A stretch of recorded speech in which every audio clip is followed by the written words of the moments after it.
മഹദിയായ ബീവി നഫീസത്തുൽ മിസ്രിയ റളിയല്ലാഹു അൻഹയുടെ മുമ്പിലേക്ക് ഒരു പെണ്ണ് കടന്നു വന്നിട്ട് പറയുകയാണ്, ബീവി നഫീസ ജീവിതത്തിൽ ഒരുപാട് സങ്കടങ്ങൾ പേറി വരുന്നൊരു പെണ്ണാണ്. അതുകൊണ്ട് നഫീസ എന്റെ സങ്കടങ്ങളും എന്റെ ദുഃഖങ്ങളൊക്കെ മാറാ, നിങ്ങളൊന്ന് ദുആ ചെയ്യുമോ നഫീസ?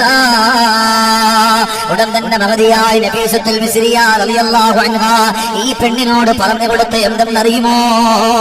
അല്ലാഹുവേ, വളരെ സന്തോഷമുള്ള കാര്യമാണ്, വലിയ ആനന്ദമുള്ള കാര്യമാണ്. നഫീസത്തുൽ മിസ്രിയ റളിയല്ലാഹു തആല അവിടെ ഈമാനിന്റെ മാധുര്യമുള്ളവരാ. അവിടെ പറഞ്ഞു കൊടുത്ത മറുപടി എന്തെന്നറിയുമോ? അവിടെ പറഞ്ഞു കൊടുത്ത മറുപടി എന്തെന്നറിയുമോ? പിന്നെ നീ ഒരു കാര്യം ചെയ്യ്, നീ നിന്റെ വീട്ടിന്റെ ഉള്ളിന്റെ ഉള്ളറയിലേക്ക് നീ ഒന്ന് കടന്നു പോകണം. അങ്ങനെ കടന്നു പോയാൽ നിന്റെ വീട്ടിന്റെ സന്തോഷത്തിന്റെ വഴികളിലൂടെ മേഖലകളിലൂടെ കടന്നു പോയാൽ നീ നിന്റെ വസ്ത്രങ്ങൾ മുഴുവനും അടുക്കി വൃത്തിയാക്കി വെക്കുന്നവളാവുക. നല്ലതുപോലെ അവിടെ നിന്ന് സുഗന്ധം പൂശുക, വീട്ടിന്റെ ഉള്ളിൽ നല്ലതുപോലെ അത്തർ പുരട്ടുക. നിന്റെ ജീവിതത്തിൽ നിന്റെ വീടിന്റെ ഉള്ളില് അവിടെ നിന്ന് വല്ലാത്ത സ്മെല്ല് വരുന്ന ഒന്നും വരാതിരിക്കുക. സന്തോഷത്തിന്റെ വഴികൾ ഒരുക്കണമെന്ന് മാത്രമല്ല, നിന്റെ വീടിന്റെ മുമ്പിൽ നിങ്ങൾ ധരിക്കുന്ന ചെരുപ്പുകളെ വലിച്ചിങ്ങനെ ഇട്ടേക്കരുത്. വല്ലാത്തൊരു മനുഷ്യൻ. ഇന്നിപ്പോ നമ്മുടെയൊക്കെ വീടുകളുടെ ഉള്ളില്, നമ്മുടെ വീടിന്റെ മുമ്പില് നമ്മൾ ഇങ്ങനെ ചെന്നാൽ കാണാം, പിന്നെ വീട്ടിലുള്ള ഭർത്താവിന്റെ 5 ജോഡി ചെരുപ്പ് വീടിന്റെ മുമ്പിൽ ഇതാണ് ഇല്ല, അതിനടുത്ത് അടുക്കി വെച്ചോ. വീട്ടിന്റെ മുമ്പിലാണെങ്കിൽ 2 ചെരുപ്പും പിന്നെ ഒരു സ്ഥലത്തുണ്ടാവാം.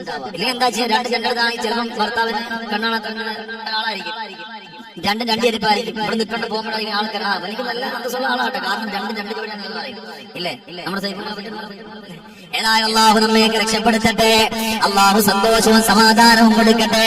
അതുകൊണ്ടാണ് ഇവിടെ വീട്ടിന്റെ ഉള്ളിൽ നമുക്ക് ദാരിദ്ര്യമില്ലാതെ, സങ്കടമില്ലാതെ, കഷ്ടപ്പാടില്ലാതെ, കണ്ണീരില്ലാതെ, ദുഃഖമില്ലാതെ നമുക്ക് രക്ഷപ്പെടണോ? വീടിന്റെ മുമ്പിൽ നിങ്ങൾ ചെരുപ്പ് വലിച്ചെറിയരുത്. അത് ഒരു സ്ഥലത്ത് നിങ്ങൾ അടുക്കി വെക്കുമോ? അങ്ങനെ അടുക്കി വെച്ചാൽ അത് വല്ലാത്ത ഇഷ്ടമാണ്, അള്ളാന്റെ മലകുകൾക്ക് ഇഷ്ടമാണ്. നമ്മളെ വീടിന്റെ മുമ്പിലുള്ള ചെരുപ്പുകൾ 5 വീട്ടിൽ 5 പേരുടെ സഖ്യർ 5 പേര് ഒരുമിച്ച് ഇങ്ങനെ നിരത്തിയിടും. വീട്ടിൽ ഇങ്ങനെ, കാരണം ചില ആളുകൾ കൂടെ സ്റ്റൈലാക്കുന്ന സേനറിയോ കേറിപ്പോകുന്ന സ്റ്റെപ്പ് ഇതാണെങ്കിൽ ഇവിടെ 2, ഇവിടെ 2, ഇവിടെ 2, ഇവിടെ 2. ഒരു മനുഷ്യൻ കേറിപ്പോകുമ്പോൾ ആ ചെരുപ്പിനെ മറികടന്നു പോകുന്ന ഒരവസ്ഥ. അങ്ങനെ വന്നാൽ നമുക്ക് ദാരിദ്ര്യമാണ്. അതേസമയം നമ്മുടെ ചെരുപ്പുകളൊക്കെ നമ്മൾ ഒതുക്കി വെക്കണം. ആ ചെരുപ്പുകളെ നമ്മൾ ഒതുക്കി വെക്കണം. എന്നാലാ നമുക്ക് രക്ഷപ്പെടാൻ പറ്റുന്നത്, എന്നാലാ നമുക്ക് വിജയിക്കാൻ കഴിയുന്നത്. അതുകൊണ്ടാണ് മഹദിയായ നഫീസത്തുൽ മിസ്രിയ റളിയല്ലാഹു അൻഹ പറഞ്ഞത്, ഒരിക്കലും നീ ഇവിടുന്ന് നിന്റെ ചെരുപ്പുകളെ, നീ ധരിക്കുന്ന നുആലുകളെ, ആ ചെരുപ്പുകളെ നീ വലിച്ചെറിയരുത്, അതിന് ചന്ന ഭിന്നമായിട്ട് കൊണ്ടുകളയരുത്. പിന്നീട് ഇവിടുന്ന് മഹദി അവരുകൾ പറഞ്ഞു കൊടുക്കുകയാ, നിനക്കവിടുന്ന് ആവശ്യമില്ല വസ്ത്രമാ, അതിനൊരു കേടുപാടില്ല, എങ്കിൽ നീ അതിനെ ചുട്ടുകരിക്കല്ലേ. അങ്ങനെ ചുട്ടുകരിച്ചാൽ നിന്റെ ജീവിതത്തിൽ ദാരിദ്ര്യങ്ങൾ മാറില്ല. ചില ആളുകൾക്ക് വസ്ത്രം കൂടിയാൽ കത്തിക്കും. സഹോദരങ്ങളെ, ദാരിദ്ര്യമാണ് നമ്മൾ വലിച്ചു വരുത്തുന്നത്. ആവശ്യമില്ലാത്തതാണോ, കീറിയതാണോ, ഉപയോഗിക്കാൻ കഴിയാത്തതാണോ, അല്ലെങ്കിൽ ഒരല്പം കൂടെ ഉപയോഗിക്കാൻ പറ്റും, നമ്മൾ വലിയ വസ്ത്രമായിട്ടതെങ്കിൽ നമുക്ക് ചെറുതായി, എന്നാൽ അവിടെ നിന്ന് വേറെ ഒരാൾക്ക് പറ്റുമെങ്കിൽ, അവർക്കിടാൻ ഇഷ്ടമാണെങ്കിൽ അവർക്കൊന്ന് കൊടുത്തോ, അതൊരു പുണ്യമുള്ള കൂലി കിട്ടും. എന്നാൽ അവിടെ നിന്ന് നല്ല മനസ്സോടെ അവിടെ നിന്ന് വസ്ത്രങ്ങൾ സൂക്ഷിക്കണം.